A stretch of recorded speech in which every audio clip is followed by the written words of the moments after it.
और चलिए अब बड़ी खबर के साथ शुरुआत। और बीजेपी ने अपनी पहली लिस्ट कर दी है जारी। बीजेपी की लिस्ट में 195 कैंडिडेट्स हैं। बड़ी जानकारी आपको दे रहे हैं। 34 मंत्री, 28 महिला उम्मीदवारों को टिकट। दिल्ली में 4 सांसदों के टिकट बदले गए हैं। तो ये बड़ी जानकारी आपको दे रहे हैं। भाजपा ने आगामी लोकसभा चुनाव के लिए 195 कैंडिडेट्स की पहली लिस्ट जारी कर दी है। यूपी से 51, पश्चिम बंगाल से 20, मध्य प्रदेश से 24, गुजरात और राजस्थान से 15-15 उम्मीदवार उतारे गए हैं।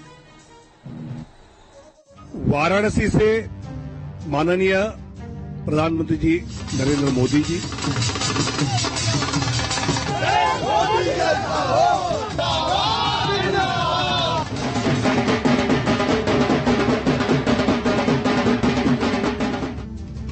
ऐलान उम्मीदवार, बीजेपी का मिशन 400 पार।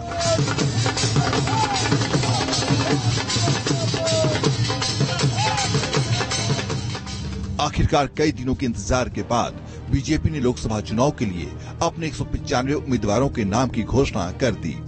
पार्टी ने 16 राज्यों और 2 केंद्र शासित प्रदेशों की लोकसभा सीटों के लिए उम्मीदवारों के नाम की घोषणा की और 34 मंत्रियों को फिर से चुनावी मैदान में उतारा।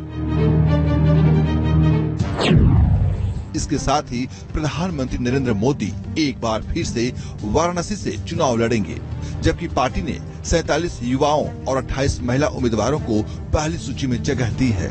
इसके अलावा पार्टी ने 27 अनुसूचित जाति, 18 अनुसूचित जनजाति और 57 ओबीसी उम्मीदवारों के नामों की भी घोषणा की। बीते 29 फरवरी को पीएम मोदी की अध्यक्षता में पार्टी की केंद्रीय चुनाव समिति की बैठक हुई थी, जिसमें उम्मीदवारों के नाम पर फैसला किया गया था। 47 युवा उम्मीदवार, फीमेल 28, मातृशक्ति 28, अनुसूचित जाति शेड्यूल कास्ट 27, शेड्यूल ट्राइब अनुसूचित जनजाति 18, पिछड़ा वर्ग ओबीसी 57, ऐसे सभी वर्गों को, सभी समाज को, सभी जातियों को प्रतिनिधित्व इस पहले लिस्ट में दिया है। अब बात हाई प्रोफाइल कैंडिडेट और सीटों की। उत्तर प्रदेश की बात करें तो बीजेपी ने यहां 51 सीटों पर अपने उम्मीदवारों के नाम की घोषणा कर दी है।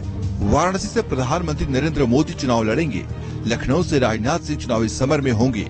स्मृति ईरानी को बीजेपी ने अमेठी से अपना उम्मीदवार बनाया है, जबकि अजय मिश्रा टेनी को बीजेपी ने लखीमपुर खीरी से टिकट दिया है। संजीव पालियान मुजफ्फरनगर से बीजेपी के उम्मीदवार होंगे।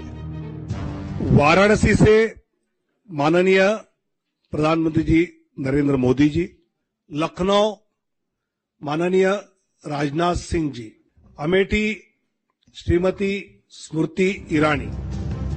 पीएम मोदी ने इन चुनावों में पार्टी की 370 से ज्यादा सीटों पर जीतने का लक्ष्य तय किया है और पार्टी की पहली सूची इस लक्ष्य को ध्यान में रखकर ही बनाई गई है। गुजरात के गांधीनगर सीट से केंद्रीय गृह मंत्री अमित शाह चुनाव लड़ेंगे, जबकि मनसुख मांडविया पोरबंदर से बीजेपी के उम्मीदवार बनाए गए हैं। इसके अलावा कोटा से मौजूदा लोकसभा अध्यक्ष ओम बिरला चुनाव लड़ेंगे। केंद्रीय पर्यावरण मंत्री भूपेंद्र यादव अलवर से चुनाव लड़ेंगे, जबकि सीपी जोशी चित्तौड़गढ़ और दुष्यंत सिंह को बीजेपी ने झालावाड़ से अपना कैंडिडेट बनाया है। इसके साथ ही मध्य प्रदेश के पूर्व मुख्यमंत्री शिवराज सिंह चौहान को पार्टी ने विदिशा सीट से उम्मीदवार बनाया है। गुना से ज्योतिरादित्य सिंधिया और भोपाल से आलोक शर्मा को बीजेपी ने टिकट दिया है।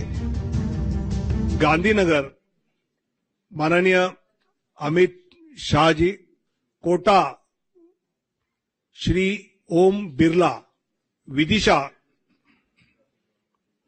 शिवराज सिंह चौहान। पहली सूची में बीजेपी ने दिल्ली की 7 में से 5 सीटों के लिए अपने उम्मीदवारों का ऐलान किया है। पार्टी ने प्रवीण खंडेलवाल को चांदनी चौक, मनोज तिवारी को उत्तर पूर्वी दिल्ली और बांसुरी स्वराज को सेंट्रल दिल्ली से अपना उम्मीदवार बनाया है। कमलजीत सहरावत को पश्चिमी दिल्ली और रामवीर विधुड़ी को दक्षिणी दिल्ली से बीजेपी ने अपना उम्मीदवार बनाया है। दिल्ली चांदनी चौक प्रवीण खंडेलवाल, नॉर्थ ईस्ट उत्तर पूर्वी दिल्ली मनोज तिवारी, नई दिल्ली सुश्री बांसुरी स्वराज, पश्चिमी दिल्ली वेस्ट दिल्ली श्रीमती कमलजीत सहरावत, दक्षिण दिल्ली रामवीर सिंह बिदुड़ी।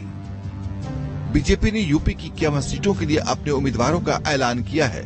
इनमें से 47 सीटों पर वर्ष 2019 के ही उम्मीदवार रिपीट किए गए, जबकि पहली सूची में बीजेपी ने यूपी में सिर्फ 4 सीटों पर नए प्रत्याशी उतारे हैं। Team news nation. रुक रहे छोटे से ब्रेक के लिए, जल्द होंगे हाजिर।